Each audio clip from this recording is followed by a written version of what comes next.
This show is brought to you in part by viewers like you who joined a Patreon or become YouTube members. Thank you. And if you could, hit the like button and subscribe if you want more Browns-focused content.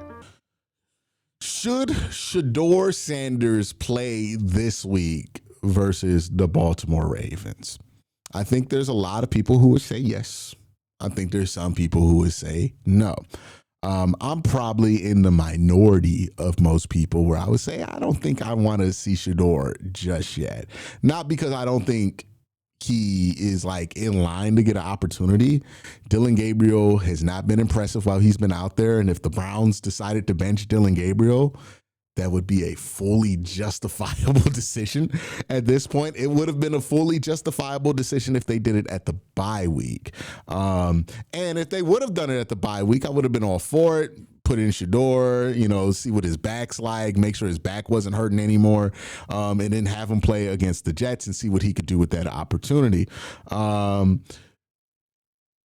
this week's a little different, for me. So really, let's talk about the pros and cons of starting Shedeur this week or not starting Shedeur this week and try to get to a conclusion of whether Shedeur Sanders should play this week or not. Before I do that, I want to thank my sponsor for today, Sleeper. Real quick, just want to let you guys know Sleeper has a new offer here. They're offering a free $20 entry, no deposit required. And also, if you're a first-time user, you also will receive a 100% match on up to $100 when you use the promo code WORSTTAKE. Again, $20 free, no deposit required. Plus, first-time users also receive a 100% deposit match up to $100. Join Sleeper. So I want to kind of alternate between pros and cons in this video and have a little bit more of a free-form structure to this instead of being like rigid in pros versus cons. If we're looking for the biggest reason to put Shedeur out there, I think it's obvious. Dillon and this offense are struggling. It does not feel like Dillon should continue to be out there as a starting quarterback. Shedeur is the backup quarterback. I think we're at the point to where you have to play the backup. That makes sense. You know what I mean? The logic for wanting Shedeur to play right now is very sound because Dillon, he shouldn't be the starter. He's not playing at a starting level. Every number that he's producing is bottom or 33, so even worse than bottom right now. And it doesn't look like it's getting any better. It feels like we're at the same exact place we were with Joe Flacco a few weeks ago, where you were watching the tape with Joe Flacco and saying to yourself, he's not going to get better by continuing to play. Like, he needs to not play for a little while to get better because he's at the point to where he's seeing ghost. He's at the point to where he's anticipating getting hit instead of playing through contact. He's not seeing the field well. He's not processing the field well. And he's just playing panicked. He's not making good decisions. All of this stuff is what we said about Joe Flacco. It's happening to Dillon Gabriel. And because Dillon Gabriel is not as good at football as Joe Flacco or experienced at football as Joe Flacco, it's so much worse than it was with Joe Flacco. So, yeah, Shedeur's the backup. And I think if the backup quarterback weren't a rookie, we probably would be playing the backup quarterback right now. Which brings me to the con, right? All of that logic, it's 100% sound. You just got to contend with the fact that your backup is a rookie. And this is a hole that the Browns dug themselves in, right? This is the downside for the Browns for trading Joe Flacco. Because once you traded Joe Flacco, you force yourself into this situation similar to how you forced yourself into this situation with Dillon Gabriel by trading Kenny Pickett. Now, maybe those fifth-round picks hit, and it ends up being a huge win for the Cleveland Browns. We will find out as time goes on. But the consequence of those trades, because everything has a consequence, is that you forced your hand to play these rookies early on both circumstances, right? You stick with Joe Flacco, you make Dylan Gabriel the backup, and you get into a situation with Joe Flacco to where he plays bad enough to where you can't justify keeping him out there. And the guy that you have to play is Dylan Gabriel because he's the backup because you traded the backup. Well, now it's happening with Dylan Gabriel, and now Shedeur is the backup. Dylan is playing at a level to where you really can't justify him being out there. I mean, hell, have you listened to how Kevin answers the questions about Dylan Gabriel? He's not even trying to act like this isn't what, like they're not trying to justify the unjustifiable right now. Like when you ask Kevin about the quarterback situation, he's like, I understand the question, but this is what we're going to do. Right? Like he's just saying it doesn't make sense, but this is what we're doing. This is where we are with it, right? And it's a corner that the Browns have painted themselves into because they valued those 5th round picks more than they valued putting these rookies in this situation. We will see what ends up being the right decision in the future. This is just a clear trade-off here. But since the backup is a rookie, you got to consider some things, right? Do you want to burn Shedeur's first game against the Baltimore Ravens? Now, some might be asking, why are you so worried about the Baltimore Ravens defense? Quincy, they're not that good. They've given up 40 points a couple of times this season. You talk all the time, Quincy, about how Roquan Smith is not as good as everybody thinks he is. Why are you all of a sudden afraid of the Ravens defense? The reason I am hesitant to throw a rookie out there against the Ravens is twofold. One, Baltimore has way more information on you than most other opponents you're going to play, right? Like Minnesota's who you threw Dylan Gabriel out there with. You play Minnesota once every 5 or 6 years. You play the Baltimore Ravens twice a year every year. They have seen your tendencies. They know what you like to go to. They know what you like to default to. They're going to be way more familiar with you than the New York Jets are going to be or any other team that you're going to play that's not in your division. So this being a division opponent is different. This also coming in a stretch of that division opponent's season where every game they play is an absolute must win. And the Cleveland Browns feel like they're in tank mode, feels like a collision course for the worst. And then we could talk about the logistical problems. The logistical problems is simple to me. The Browns offense is a horrible matchup with the Ravens defense. And what I mean by that is the Browns offense and how they have to play offense to have any success plays right into the strengths of the Ravens defense. We already saw this in play when they played the Ravens the first time, where the Ravens defense looked like shit 2 weeks before, but then they played the Browns and they looked like the 2000 Ravens defense against us. And the reason that's the case is simple. The Browns offense is a horrific matchup for the Ravens defense. It's bad.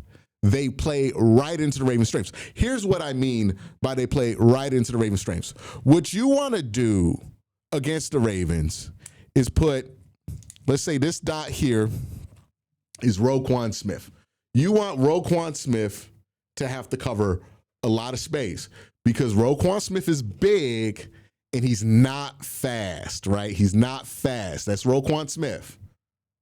So if you spread the field out like this with Roquan Smith, he's not going to be able to cover a lot of ground. You're going to be able to expose his weakness, right? The same thing with Kyle Hamilton. Kyle Hamilton, he's this dot down here. He's quick. He's not fast, right? His long speed is not that great.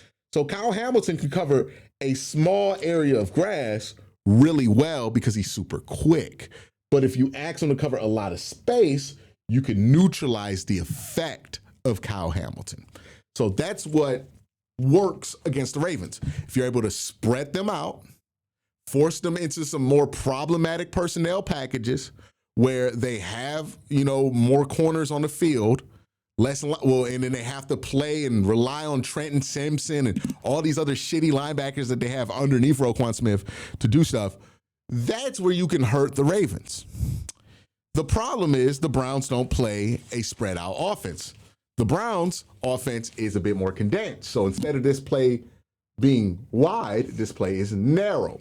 That matters because when the playing field is narrow, all of a sudden, Roquan Smith's weakness doesn't matter as much because you're not asking him to cover a ton of space. And when you're running as much as the Cleveland Browns, you're only really asking Roquan to be a downhill thumper, which is what Roquan does do at a very high level. He's a really good run defender and a really, really good thumper. You're just asking Roquan to thump here. Same thing with Kyle Hamilton. All of a sudden now, Kyle Hamilton, this other dot, since the space is so condensed, goes from being able to affect maybe one or two players on a route to being able to affect 1, 2, 3, 4 players on the route. Because again, you're not asking him to cover a ton of space. You're condensing the field. The reason you're condensing the field is because you want to run the ball, and that's how you can be successful. You have no real pivot to that or any personnel packages that you could throw out there that are going to give the Ravens any pause of doing what they want to do. So you're going to play right into their strengths. Again, we saw this in play the last time that the Ravens and the Browns played. This means that for whoever's playing quarterback, it's going to be a unique challenge. Again, everybody's raving about Joe Flacco, right? And how he's looked with the Cincinnati Bengals. Go watch how he looked versus the Ravens when he was in this offense versus that Ravens defense. And I would argue, and I think a lot of people would argue, that Joe Flacco is probably better than a rookie Shedeur Sanders right now at this point of both their careers, right? We're watching Joe Flacco throw for 500 yards every week. He's probably better than a rookie Shedeur Sanders. And Joe Flacco looked like how he did against this Ravens defense for the reasons I just explained. So whoever's going to play quarterback here this week is going to be dealt a unusually rough hand versus this Ravens defense. And if I can avoid that being a rookie quarterback that is starting his first game, I will avoid that being a rookie quarterback who's starting his first game. If I can make that Dylan Gabriel, who already, let's be real here, feels like a lost cause, at least as a starter, then let it be Dylan Gabriel that eats those bullets. Right? I see no reason to rush and have this be Shedeur. And some people might say, hey, Quincy, though, we did the same thing to Dylan Gabriel.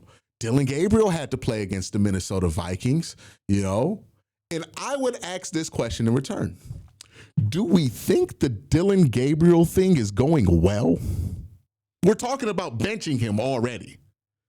So if the Dylan Gabriel thing is not going well, whatever you did to start the Dylan Gabriel thing probably wasn't very helpful. So why repeat that mistake, right? Like, I don't think playing him versus the Minnesota Vikings was helpful. And I think we're living through why that wasn't helpful and the effects of it. I mean, Dylan Gabriel looks like he's seeing ghosts. He's anticipating getting hit before he actually gets hit. He can't see the field. I mean, he looks like he needs to just sit the bench for a while and try again. Nothing about playing him against Minnesota felt like it was a good idea in hindsight. So why do the same thing to Shedeur when you got a Raiders team next week that is a much more manageable challenge for a quarterback in his first game? I don't see the rush. Like, the only justification for rushing it right now, in my opinion, is people just want to see something different on Sunday. I would want to throw in this counterpoint too. Right now, a lot of people, because I've been reading the tweets, they want to push Shedeur out there because they want to give this offense a shot in the arm, and they want to energize the team and the fan base, and they think throwing Shedeur out there will energize the fan base. And you're right. If you announce that Shedeur is starting this game, there will be hype for the game. There will be energy. There will be a lot of juice for the game on Wednesday, on Thursday, on Friday, on Saturday. But if I'm correct and the Ravens are going to present an extreme amount of problems for the quarterback of this specific offense with this specific roster versus that specific team in this moment, and Shedeur doesn't look great, all of a sudden, all that air, all that gas in that balloon, it's going to pop. That bubble's going to burst. And then what?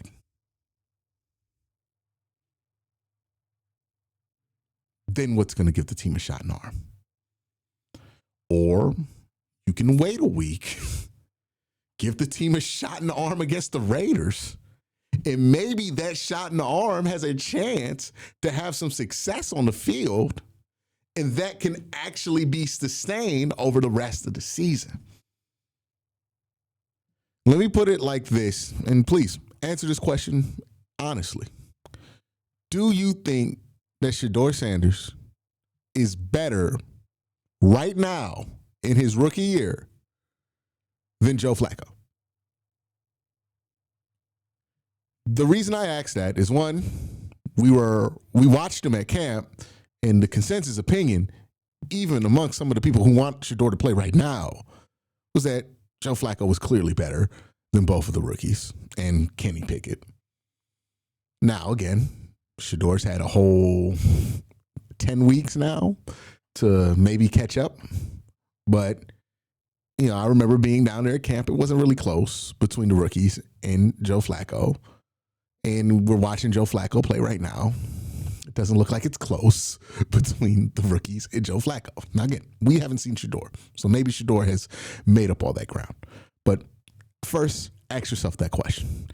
Do you think Shedeur right now in his rookie year is better than Joe Flacco right now?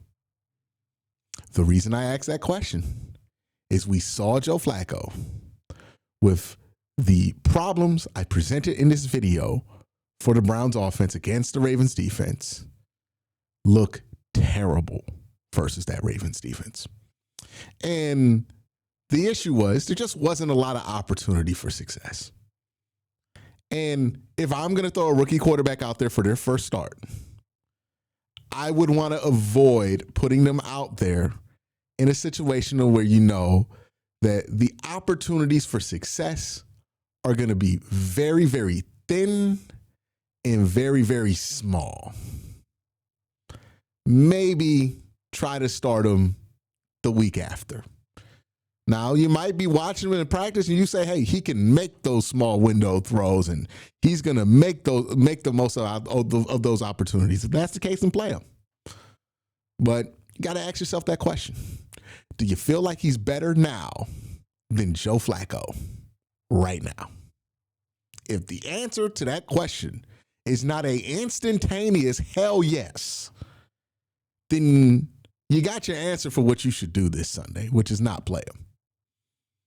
Now, after this game, do whatever the fuck you want. Play Shedeur, I don't care, right? But this game right here, maybe let's avoid repeating the same mistake we made with Dillon Gabriel by throwing him out there too early. I'm not guaranteeing that if Shedeur goes out there, he's going to look terrible versus the Ravens. Who knows? Shedeur might go out there and kill it. It's unknown at this point. Everything with Shedeur is speculative at this point. We don't know. Good or bad, we don't know. But what we do know is that the Browns offense is bad. What we do know is that the Ravens defense has demonstrated that they're uniquely strong to tackle this Browns offense, right? Like they played their best game of the season defensively, matching up against this offense. We know that not much has changed with this offense. And we know that the last guy that we saw play against the Ravens turned out to be not that bad. It's just he looked bad in this offense. We've watched this offense make Joe Flacco look worse than he is. Dillon Gabriel does not look like he's good, and it's making Dillon Gabriel look worse than bad right now. And maybe Shedeur looks solid against the Ravens, and we know we got something, but I don't know. I feel like you're taking a huge risk there, and there's not really a reason to take that risk here. Let me put it like this. If I thought the Browns could save their season and this game could change the flow of the season and all you had to do was put Shedeur in and that gives you a better chance to win this game, and that was that kind of situation we were in, I'd be like, yeah, I throw Shedeur in there no matter what. But that's just not the situation the Browns are in. the season is pretty much done for the Browns as far as like their ability to make the playoffs. They don't seem like they're a quarterback away from beating the Ravens. Like the problems the Browns have, they're going to have to solve in the offseason, right? They need a new offensive mind to run this whole thing. They need some wide receivers. They need some offensive linemen, and they probably need a new direction at quarterback. All those things aren't going to be handled right now. You know what I mean? So for the rest of the season, I don't know how much changing the quarterback is going to really change the results of some of these games. But yeah, I thought the Browns were in a situation where they were closer, maybe if they had 4 or 5 wins, I would be like, hell yeah, play Shedeur at this point. But that's just not where we are. The Browns are a 2-win football team in November. At this point, it's more important to prioritize what's better for a player in the long run than what's going to be more entertaining for me as a fan, you know? And what's better for this team in the long run, I think, is to give Shedeur a better landing spot than what you did with Dylan Gabriel, where you played him in London against the freaking Vikings. And I don't think he's never been able to build confidence, and he never built a rhythm. And I think you're seeing the effects of that. And on top of him not being that good to begin with, you know, with Shedeur, let's try to learn from that mistake. Let's not throw him into the wolves. Let's give him a more manageable opportunity. And hopefully that could lead to better results, because I don't want to watch what happened with Dylan happen with Shedeur, or what happened with Joe Flacco happen with Shedeur. I want to see the season end on a bit more of an optimistic note, but we'll see. That's my opinion. That's my 2 cents. Let me know your 2 cents in the comment section below. You have a great day. Have an even better night. Peace.